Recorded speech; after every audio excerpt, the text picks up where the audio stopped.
Welcome back to my channel. ಹೊಸದಾಗಿ channel ನೋಡ್ತಾ ಇದ್ದರೆ ಸಬ್ಸ್ಕ್ರೈಬ್ ಮಾಡಿಕೊಂಡು ಸಪೋರ್ಟ್ ಮಾಡಿ.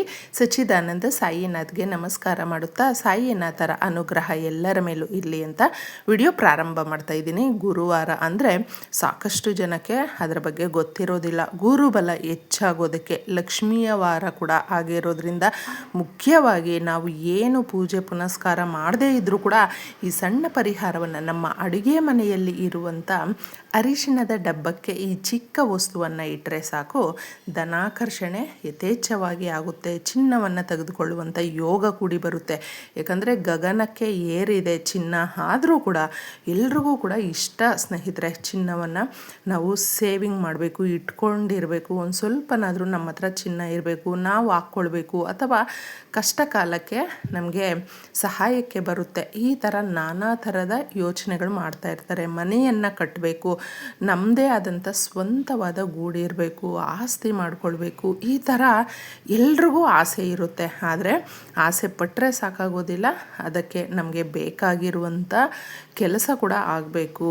ಆಗದೇ ಇದ್ದಾಗ ಏನು ಮಾಡಬೇಕು, ಈ ರೀತಿಯ ಒಂದು ಪರಿಹಾರವನ್ನು ಮಾಡಿಕೊಂಡ್ರೆ ನಮಗೆ ಸಹಾಯ ಮಾಡುತ್ತೆ. ಅಂದರೆ ಪ್ರಕೃತಿ ಮಾತೆ, ಯೂನಿವರ್ಸ್, ನಾವು ಕೇಳಿಕೊಂಡಿರುವಂಥದ್ದು, ಭಗವಂತನನ್ನು ನಾವು ಯಾರನ್ನು ಇಷ್ಟಪಟ್ಟು ನಂಬಿ ಮಾಡ್ತೀವಿ ನೋಡಿ, ಅವ್ರ ಕಡೆಯಿಂದ ಆಶೀರ್ವಾದ ಅನ್ನೋದು ತಪ್ಪದೇ ಸಿಗುತ್ತೆ. ಏಕೆಂದರೆ ಈ ಪರಿಹಾರಗಳಲ್ಲಿ ಬಳಸುವಂಥ ವಸ್ತುಗಳಿಗೆ ಆ ರೀತಿ ಶಕ್ತಿ ಅನ್ನೋದು ಇದೆ ಸ್ನೇಹಿತರೆ. ನಮ್ಮ ಮನೆಯಲ್ಲೇ ಸಿಗುವಂಥ ವಸ್ತುಗಳಾಗಿರೋದ್ರಿಂದ ನಮ್ಮ ಕೈಯಾರ ನಾವು ಮಾಡ್ತಾ ಇರ್ತೀವಿ, ನಮಗೆ ಗೊತ್ತಿರುತ್ತೆ ಸಮಸ್ಯೆ ಯಾವ ರೀತಿ ಇದೆ, ಅದನ್ನು ಯಾವ ರೀತಿ ಬಗೆಹರಿಸ್ಕೊಳ್ಬೇಕು.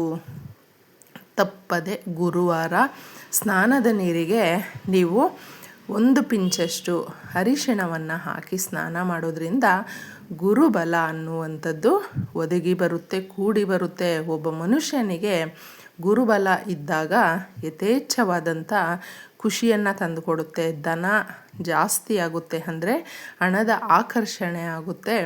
ಮುಖ್ಯವಾಗಿ ಕೆಲಸಕ್ಕೆ ಟ್ರೈ ಮಾಡ್ತಾ ಇದ್ದರೆ ಕೆಲಸ ಸಿಗುತ್ತೆ, ಆದಾಯ ಅದರಲ್ಲಿ ನೀವು ಎಕ್ಸ್ಪೆಕ್ಟೇಷನ್ ಎಷ್ಟು ಇಟ್ಕೊಂಡಿರ್ತೀರೋ ಅದು ರೀಚ್ ಮಾಡಬಹುದು. ಅಷ್ಟೊಂದು ಚೆನ್ನಾಗಿರುವಂಥದ್ದು. ಪ್ರತಿನಿತ್ಯ ಕೂಡ ಬೇಕಂದರೆ ನೀವು ಸ್ನಾನದ ನೀರಿಗೆ ಅದನ್ನು ಹಾಕ್ಕೊಂಡು ಸ್ವಲ್ಪ ಅರಿಶಿಣ ಹಾಕಿ ಸ್ನಾನ ಮಾಡೋದ್ರಿಂದ ನಿಮಗೆ ಇಷ್ಟೆಲ್ಲ ಲಾಭಗಳು ಸಿಗುತ್ತೆ.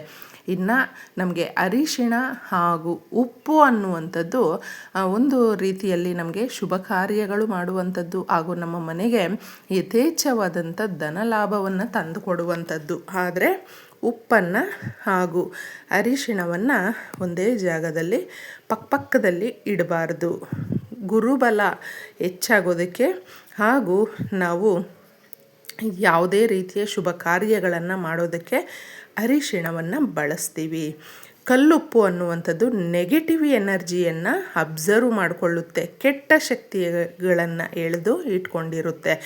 ಲಕ್ಷ್ಮಿಯ ರೂಪ ಆದರೂ ಕೂಡ ಇವೆರಡನ್ನು ಕೂಡ ನಾವು ಈ ರೀತಿ ಅದರಲ್ಲಿ ಕೆಲಸಗಳು ಬೇರೆ ವಿಭಿನ್ನ ರೀತಿಯಲ್ಲಿ ಮಾಡೋದ್ರಿಂದ ನಾವು ಇವುಗಳನ್ನು ಪಕ್ಕದಲ್ಲಿ ಇಟ್ಕೊಳ್ಳೋದ್ರಿಂದ ನಮಗೆ ಜಾಸ್ತಿ ಇನ್ನೂ ಸಾಲದ ಸಮಸ್ಯೆಗಳು ಅನ್ನುವಂಥದ್ದು ಬರುತ್ತೆ. ಅದನ್ನು ಗಮನಿಸ್ಕೊಂಡು ನೀವು ಇಟ್ಕೊಳ್ಳಿ. ಅರಿಶಿಣ ಯಾವತ್ತೂ ಅಷ್ಟೇ ಖಾಲಿ ಆಗಬಾರ್ದು, ನೋಡಿಕೊಂಡು ಅದನ್ನು ನಾವು ತುಂಬಿಸಿ ಇಟ್ಟಿರಬೇಕು ಅಡುಗೆ ಮನೆಯಲ್ಲಿ. ಅದು ನಮಗೆ ಒಂದು ಸಂಪತ್ತನ್ನು ಜಾಸ್ತಿ ಮಾಡುವಂತೆ ಸೂಚನೆ ಕೊಡುತ್ತೆ. ಒಂದು ಕಾಗದವನ್ನು ತಗೊಳ್ಳಿ, ಚಿಕ್ಕದಾಗಿ ಕಾಗದ ತಗೊಳ್ಳಿ. ನಮಗೆ ಈ ಒಂದು ಶುಂಠಿ ಒಂದು ಚಿಕ್ಕ ತುಂಡಷ್ಟು ತಗೊಂಡ್ರೆ ಸಾಕು, ಜಾಸ್ತಿ ತಗೊಳ್ಬೇಕು ಅಂತೇನೂ ಇಲ್ಲ. ಈ ವಸ್ತುಗಳು ಇದರಲ್ಲಿ ಒಂದೊಂದೇ ನೀವು ನೋಡಬಹುದು. ಇದು ಎಲ್ಲವೂ ಕೂಡ ನಮಗೆ ಹಣಕಾಸಿನಿಂದ ನಮಗೆ ಬೇರೆ ರೀತಿಯ ಸಮಸ್ಯೆಗಳಿದ್ದರು, ಮನೆಯಲ್ಲಿ ಪರ್ಸ್ನಲ್ ಪ್ರಾಬ್ಲಮ್ಸ್ ಇದ್ದರು, ಗಂಡ ಹೆಂಡತಿಯ ಸಮಸ್ಯೆಗಳಿದ್ದರು, ಮಕ್ಕಳ ಸಮಸ್ಯೆ ಇದ್ದರು, ಕೆಲಸದ ಸಮಸ್ಯೆ ಇದ್ದರು, ಈ ರೀತಿ ಒಂದು ಶತ್ರುಗಳಿಂದ ತೊಂದರೆ ಆಗ್ತಾಯಿದ್ರು, ಪದೇ ಪದೇ ನಮಗೆ ಆರೋಗ್ಯ ಸಮಸ್ಯೆಗಳು ಕಾಡ್ತಾ ಇದ್ದರು, ನಾವು ಅಂದ್ಕೊಂಡಿರುವ ಕೆಲಸಗಳು ಆಗದೇ ಇದ್ದಾಗ ಶತ್ರುಗಳು ನಮಗೆ ಏನೋ ಕಾಟ ಕೊಡ್ತಾ ಇದ್ದಾರೆ, ಅದರಿಂದ ನಾವು ಏಳಿಗೆ ಆಗ್ತಾ ಇಲ್ಲ ಅನಿಸ್ತಾ ಇದ್ದರೆ, ಇದು ಎಲ್ಲವೂ ಕೂಡ ನಮಗೆ ವರ್ಕ್ ಆಗುತ್ತೆ ಸ್ನೇಹಿತರೆ. ಅದಕ್ಕೆ ಒಂದು ಕಾಗದ ತಗೊಂಡು ಚಿಕ್ಕ ತುಂಡಷ್ಟು ನೀವು ಶುಂಠಿಯನ್ನು ತಗೊಳ್ಬೇಕು. ಹಾಗೆ ಇದಕ್ಕೆ ಕಾಳುಮೆಣಸನ್ನು 7 ಕಾಳುಮೆಣಸನ್ನು ಹಾಕಿ ಚೆನ್ನಾಗಿರುವಂಥದ್ದನ್ನು ನಿಮ್ಮ ಕೈಯಲ್ಲಿ ಎತ್ಕೊಂಡು ನೋಡಿಬಿಟ್ಟಿದ್ದೆ ಚೆಕ್ ಮಾಡಿ ಚೆನ್ನಾಗಿರುವಂಥ ಕಾಳುಮೆಣಸು 7 ಹಾಕಿ ತೊಟ್ಟು ತುದಿ ಏನೂ ಮುರಿಯೋದಕ್ಕೆ ಹೋಗಬೇಡಿ. ಒಂದು ಒಣಮೆಣಸಿನಕಾಯಿಯನ್ನು ಹಾಕಿ ಇದನ್ನು ಪೂರ್ತಿಯಾಗಿ ನೀವು ಚಿಕ್ಕದಾಗಿ ಪೊಟ್ಣವನ್ನು ಕಟ್ಟಬೇಕು ಸ್ನೇಹಿತರೆ. ಈ ರೀತಿ ಕಟ್ಟಿದಾಗ ನಾವು ಎಷ್ಟೋ ಜನನ ನೋಡ್ತೀವಿ, ಎಷ್ಟು ಬೇಗ ಅಭಿವೃದ್ಧಿ ಆಗ್ತಾರೆ ಅಂದರೆ ನೋಡ್ತಾನೆ ಅವರು ಎಷ್ಟು ಬೇಗ ಕ್ಲಿಕ್ ಆಗ್ತಾರೆ ಅವರ ಕರಿಯರ್ ಲೈಫಲ್ಲಿ, ಪರ್ಸ್ನಲ್ ಲೈಫಲ್ಲೂ, ವೈವಾಹಿಕ ಜೀವನ ಪ್ರತಿಯೊಂದು ಕೂಡ ಚೆನ್ನಾಗಿರುತ್ತೆ. ಆ ಥರ ಚೆನ್ನಾಗಿರೋದಕ್ಕೂ ಕೂಡ ಈ ರೀತಿಯ ಪರಿಹಾರಗಳು ಸಹಾಯಕ್ಕೆ ಬರುತ್ತೆ. ನಮ್ಮ ಮನೆಯಲ್ಲೂ ಕೂಡ ನಮಗೆ ನಕಾರಾತ್ಮಕ ಎನರ್ಜಿ ಇದ್ದರೆ ನಾವು ಬೇರೆ ಕಡೆ ಓಡಾಡ್ಕೊಂಡು ಬಂದಿರ್ತೀವಿ, ಫ್ರೆಂಡ್ಸು, ನಮ್ಮ ಕೆಲಸದ ಜಾಗ ಈ ಥರ ಇದ್ದಾಗ ಆ ಕಡೆ ಎಲ್ಲವೂ ಕೂಡ ಒಂದು ಆ ನೆಗೆಟಿವ್ ಎನರ್ಜಿ ಅನ್ನುವಂಥದ್ದನ್ನು ಕ್ಯಾರಿ ಮಾಡ್ಕೊಂಡು ಬಂದಿರ್ತೀವಿ.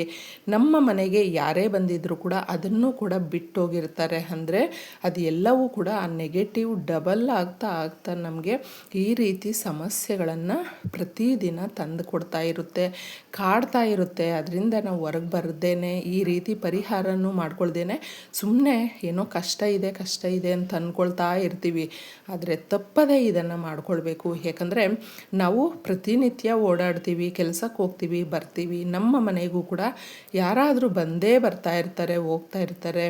ಇದೆಲ್ಲವೂ ಆ ನೆಗೆಟಿವ್ ಎನರ್ಜಿ ಅನ್ನುವಂಥದ್ದು ಬಂದು ಸೇರಿಕೊಳ್ಳುತ್ತೆ. ಅದಕ್ಕೋಸ್ಕರ ಒಳ್ಳೆ ಆಲೋಚನೆ ಮಾಡಬೇಕು. ಒಳ್ಳೆ ರೀತಿಯಲ್ಲಿ ನಾವು ಇದ್ದಾಗ ಅದು ನಮಗೂ ಕೂಡ ಆ ನಕಾರಾತ್ಮಕ ಶಕ್ತಿ ಹೋಗಿ ಪೂರ್ತಿಯಾಗಿ ಸಕಾರಾತ್ಮಕವಾಗಿ ನಮ್ಮ ಮನೆಯಲ್ಲಿ ತುಂಬ ಚೆನ್ನಾಗಿರೋದಕ್ಕೆ ಈ ರೀತಿಯ ಪರಿಹಾರ ಅನ್ನುವಂಥದ್ದು ನಾವು ಇದನ್ನು ಮಾಡಿಕೊಳ್ಳೋದ್ರಲ್ಲೇ ರಿಸಲ್ಟ್ ಅನ್ನುವಂಥದ್ದು ಕಾಣಬೇಕು. ಅರಿಶಿನ ಡಬ್ಬದಲ್ಲಿ ಈ ಥರ ನೀವು ಪೊಟ್ಣವನ್ನು ಕಟ್ಟಿ ಇಡಿ, ಸೆಂಟ್ರಲ್ಲಿ ಇಡಿ. ಅರಿಶಿಣ ಅದ್ರ ಮೇಲೆ ಇನ್ನು ಸ್ವಲ್ಪ ಕಂಪ್ಲೀಟಾಗಿ ತುಂಬಿಸ್ಕೊಂಡು ನೀವು ಅರಿಶಿಣವನ್ನು ಬಳಸಬಹುದು. ಪ್ರತಿನಿತ್ಯ ನೀವು ಬಳಸುವಂಥ ಅರಿಶಿಣದಲ್ಲಿ ಇದು ಸೇರಿಕೊಂಡು ಈ ವಸ್ತುಗಳ ಒಂದು ಕೆಲಸ ಅನ್ನುವಂಥದ್ದು ಪ್ರಾರಂಭ ಮಾಡುತ್ತೆ.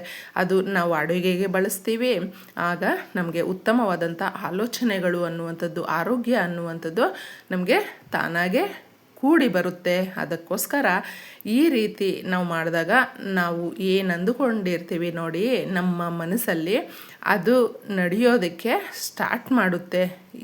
ಈ ಪರಿಹಾರವನ್ನು ನಾವು ಮಾಡಿಕೊಂಡಾಗ ನಮಗೆ ರಿಸಲ್ಟ್ ಯಾವ ರೀತಿ ಬರಬಹುದು ಅನ್ನೋದು ಕೂಡ ಕುತೂಹಲ ಇರುತ್ತೆ. ಅಂದರೆ ನಾವು ಬಳಸುವ ವಿಧಾನದಲ್ಲಿ ಇರುತ್ತೆ. ಅಂದರೆ ನಾವು ಅಡುಗೆಗೆ ಬಳಸ್ತಾ ಇರ್ತೀವಿ, ಅದು ನಮ್ಮ ದೇಹಕ್ಕೆ ಸೇರಿ ನಮ್ಮ ಆಲೋಚನೆಗಳು, ನಮ್ಮ ಶಕ್ತಿ ಅನ್ನುವಂಥದ್ದು ಡಬಲ್ ಆಗ್ತಾ ಬರುತ್ತೆ. ಈ ಥರ ನೀವು ಮಾಡಿಕೊಂಡು 41 ದಿನ ಆದಮೇಲೆ ಅದನ್ನು ತಗೊಂಡೋಗಿ ಎಲ್ಲಾದರೂ ಪೂರ್ತಿ ನೀರಿರುವ ಜಾಗಕ್ಕೆ ಹಾಕಿಬಿಟ್ಟು ಹರಿಯುವ ನೀರು ಹತ್ರ ಹಾಕ್ಬಿಟ್ಟು ಬಂದು ಹೊಸ್ದಾಗಿ ಈ ಥರ ಮಾಡ್ಕೊಳ್ಳಿ. ಎಷ್ಟೊಂದು ಬದಲಾವಣೆಗಳಾಗ್ತಾ ನೀವೇ ಹೇಳ್ತೀರಾ ತುಂಬ ಒಳ್ಳೆ ರಿಸಲ್ಟ್ ಬಂತು ಅಂತಂದ್ಬಿಟ್ಟು. ಎಲ್ರಿಗೂ ಒಳ್ಳೆಯದಾಗಲಿ. ಧನ್ಯವಾದಗಳು.